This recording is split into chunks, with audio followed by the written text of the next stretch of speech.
Alright, so this is going to be a little bit of a video on what I believe and why.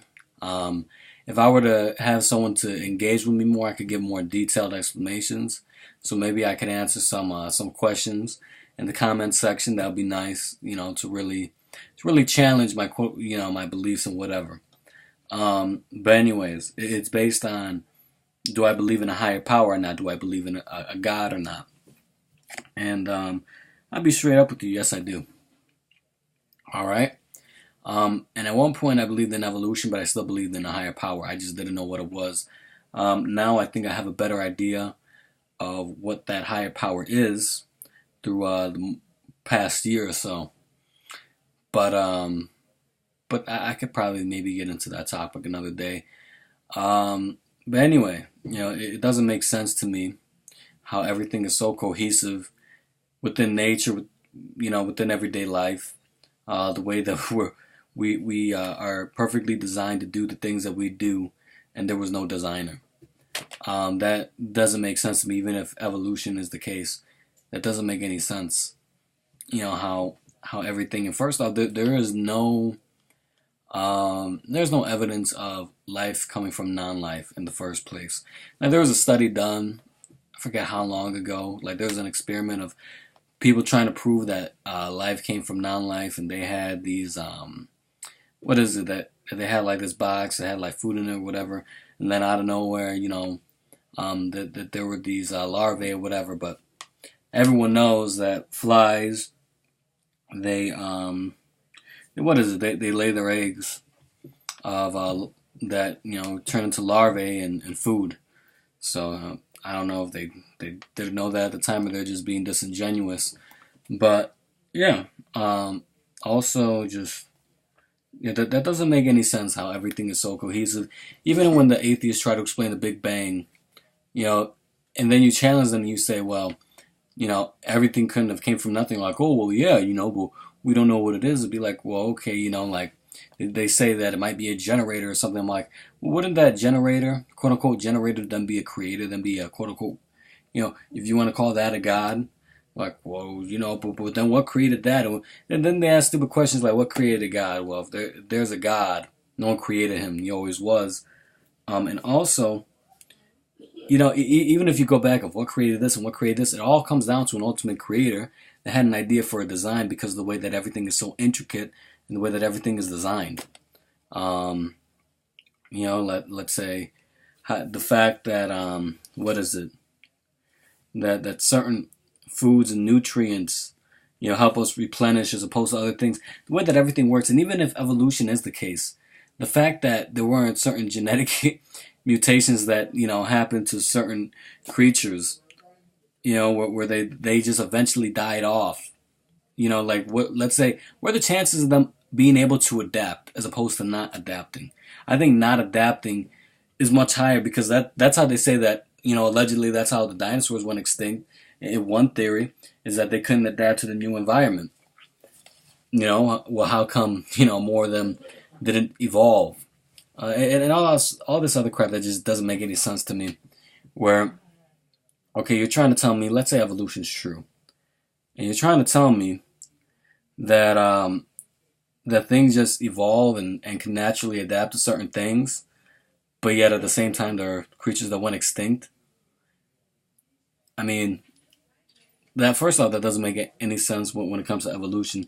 Secondly, I mean, I just don't interpret, like, and the fact that I'm going to go to something I understand a little bit better when it comes to trying to talk to, because when it comes to evolution, I don't believe it's true. I've done my research. I used to believe it's true. I don't believe it anymore, due to certain reasons.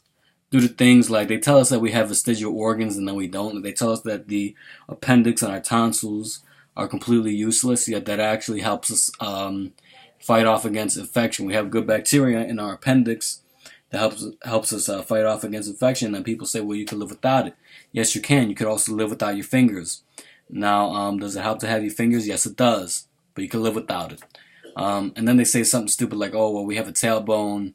The tailbone actually is connected to certain ligaments that help you balance. Also, they'll point at a whale's pelvic bones and say, oh well, it's proof that they came from a creature that had legs. When it's the pelvic bone, I think that has to do with reproduction. I mean, just a whole bunch of stupid ass crap that they say, like, oh, this crap they say about vestigial organs, carbon dating, and all this other crap, where basically, like they'll say that all these dating methods, prove certain things, because first off, they can't tell the age of anything through DNA, because DNA dies off after 500 years. 517 to be exact. I believe it's 517, something like that. But yeah, so they can tell through these dating methods, right? But then they'll tell you some stupid crap like, well, everything in a certain layer is around the same age. But then they'll say that this dinosaur fossil is 5 million years old, and they'll say that this this fossil of like of a plant is only 800 years old, and just a whole bunch of stupid crap that they really can't put certain things together. But I don't understand how everything is so perfectly designed, seems so perfectly designed for us, and happened by mere coincidence, because really what evolution is happenstance, for one. And two, I mean, let's say if it's real, it doesn't make any sense. And it doesn't make any sense that all these ancient societies that were allegedly primitive, by the way, that people can't even understand how, let's say, the pyramids were built even in an architectural way, and a lot of people saw that false documentary and are taught in schools of of how they built the pyramids, that they put them in the water from the river, like they have water, they kind of molded up the material, to help build the pyramids. But the way that they describe it, like with how heavy those stones were and the angle that they had to go, it's scientifically impossible for them to have built the pyramids that way. So that's already false. It was a documentary on the History Channel. I forget what it's called, but you can look it up, and you can look up the videos debunking it. It's really stupid. But anyways, all these ancient societies that allegedly never met believe in a lot of certain things that are very similar. Let's say, for example, you can find this in almost any world religion today. A lot of people think that the flood is just a biblical story when it's not. Even the Hawaiians talked about a man who had 3 sons who built a big canoe, to survive a world flood. The Hindus talk about I think they call him like he was the first man, like in their ideology, that he was the first man with his 3 sons, and they survived the flood. All these world religions talk about a great flood, all of them, and that's throughout history.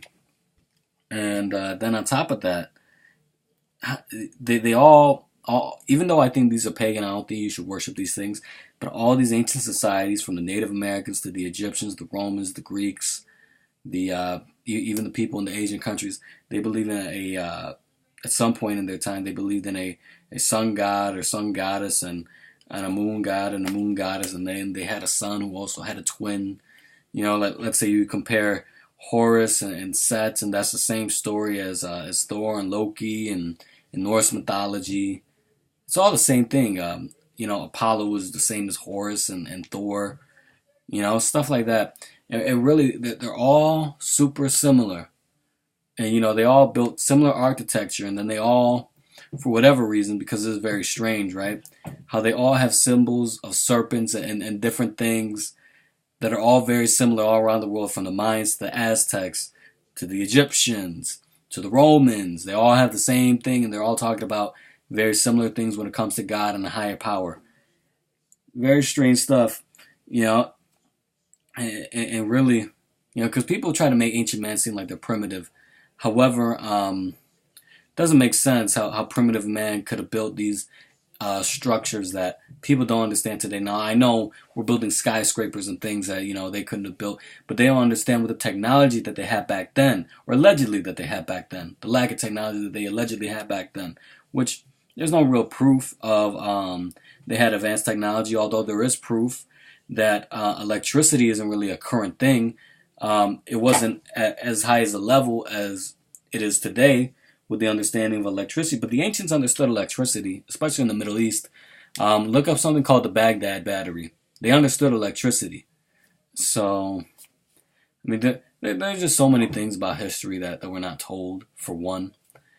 And then on top of that, you're telling me that there's literally that everything could have came from nothing. And then you ask an atheist these questions like, well, how can, they know that it couldn't have came from nothing. But like, oh, well, we just don't know what it is. So then we just say that there's no God.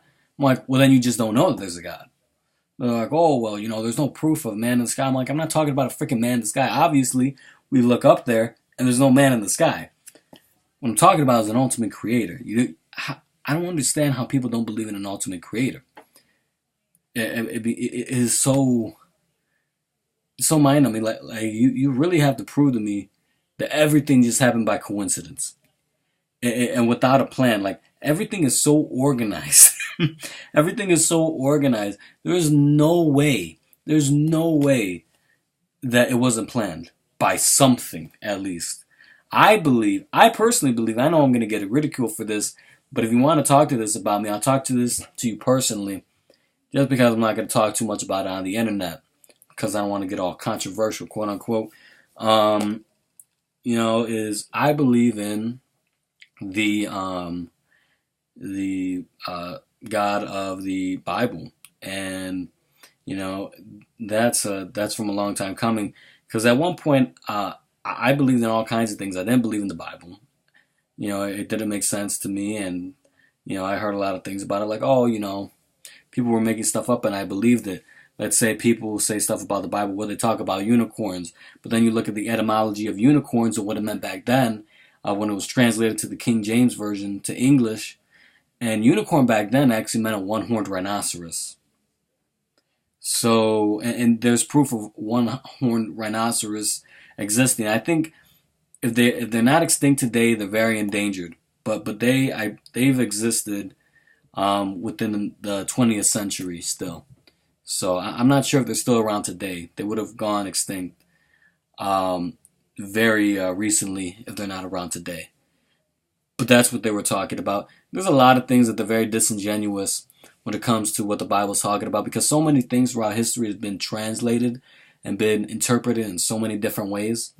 And I'm all like, and I also used to believe that Jesus, or the Messiah of the Bible, really, because his original name wasn't Jesus. That's actually just the translated version. But anyway, that he was a carbon copy of Horus or any of these pagan deities. But really, when you look into it, first off, the Catholic Church is the one that combined a lot of ideologies together to try to say that Jesus' birthday is on December 25th. He was not born on December 25th. Because when you look at it, there's one account, I think even the Quran says that he was born when the dates were ripe. All right, dates are ripe in the Middle East in early autumn, late summer. So that late August, early September time. Also, there's another account where the Bible doesn't even say that three kings came to visit Jesus when he was born. They said Magi. They didn't even give a number of how many Magi. They just said Magi. Magi at the time were warriors. Okay? And these Magi, they used to cross that region once again in the early autumn. So, it kind of gives you an idea of, what are we really being told? And just certain things like I seen the documentary Zeitgeist, and I believed in it for a while. And to be honest with you, they lied about a whole bunch of stuff in there. Like they try to tell us that they gave us the story of Jesus, that instead of being the son God, he's the son of God. But then when you think about it, that makes no sense. It only makes sense in English, because only in English does a male offspring mean son, and then we call the star in the sky that gives us heat and light the sun. We don't. In other languages, even in Spanish, son, like the sun up there, is sol. Your son, like you have a son, means hijo. So there is no relation in other languages where they sound the same, where they could have tricked those people back then. It makes no sense. So, I mean, there's just a lot of things that are very inconsistent with a lot of these theories. They try to connect and try to make it seem like the Bible's illegitimate when you really look deeper into it. But I mean, you could do that on your own time. But anyway, but back to just generalizing everything. Uh, what is it? What was I gonna say earlier? Hmm, kind of lost my train of thought. But I don't know, man. It makes no sense. Oh, okay. So atheists will say something stupid, like like, well, we don't know what created us. So then they'll be like, well, I say, okay, well, one theory that you guys come up with is that there's a generator. It's like, oh yeah, but then what created that generator? I'm like, oh well, it could have been anything. It could have been this. What created that? Basically, at the end of the day, it all leads to an ultimate creator that had to have had a vision to create something that was organized enough to create everything else. Like it is not like you're going to tell me that everything happened by mere coincidence. It makes zero sense. You literally have to show me how that works, because I don't believe it. That's the same reason why I don't believe in evolution anymore. It's too coincidental, and then they tell us like stuff that we have vestigial organs, which I just told you isn't even true. And then they try to tell us like something like, oh, we share 98% of our DNA with chimps. Actually, that's very disingenuous. We share 98% of 2% of our DNA with chimps. 2% of our DNA we share 98% with. And you know what that is? That's certain amino acids that create a certain protein that is the basis of all life. That's literally the 98 of the 2% that we share with chimps. The other 98%, because didn't you learn in school, don't you remember, that only 2% of DNA matters and that other 98% was junk DNA? Now they're figuring out, oh, hey, wait a minute, that's not really junk DNA. It might have some significance. I mean, it is so stupid. Now they're figuring out it has some significance, so now we're going to figure out other things about our DNA. I mean, come on, man.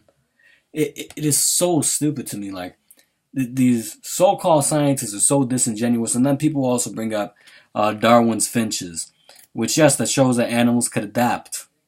Different beings could adapt. There is no proof that an animal could change up to another completely different species over time. I mean, through mutations. Now, through mutations, if I have a child, with someone that looks similar to me, maybe they're born with blue eyes and blonde hair.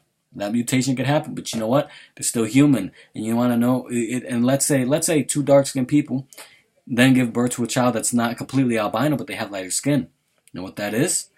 That's a lack of melanin in their skin. That's not anything new that's happening. It's a lack of melanin.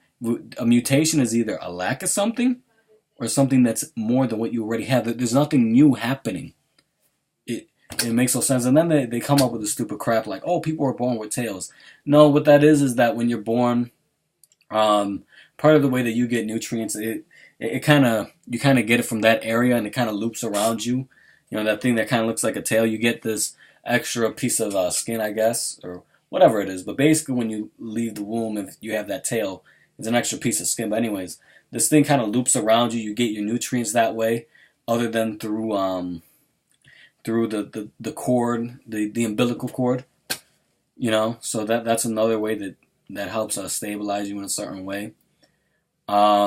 So, I mean, and basically what that happens is as you're ready to come out of the womb, that just reduces. It just reduces back, and sometimes it doesn't reduce all the way, and you're left with the quote-unquote tail. No, that's just extra tissue that was supposed to reduce. That's all it is. And even if evolution's true, someone could have planned out something to evolve the way that it did, because you're going to tell me that things evolved even by mere coincidence to what it is now. That makes no sense too. I mean, I don't even get it. And then, what is it? They also, evolutionists also believe in this fairy tale where, it rained on the rocks for how many years? I don't know how long they say. I don't know if it's thousands, millions, whatever the hell they say. But then it created like this, I guess you could say this soup that basically turned into life. So essentially, we're coming from rocks, and if you know anything in any sort of ideology about coming from rocks or the stone, you know where that really comes from, and I'll leave you to research that. I should tell you who's creating that evolutionary, that evolution theory that literally doesn't have any backing. And also, another thing that evolutionists believe is that what is it? Is that that birds and reptiles have a common ancestor. Fins, scales and feathers are completely disparate. They could have never came from the same common ancestor. Never. It is just a complete fallacy. You talk to a person who studies birds, they'll tell you the same thing. Like the inner ear of a reptile and the inner ear of a bird are so completely distinct, they could have not had a similar common ancestor that is as recent as like a dinosaur. That is completely fraudulent.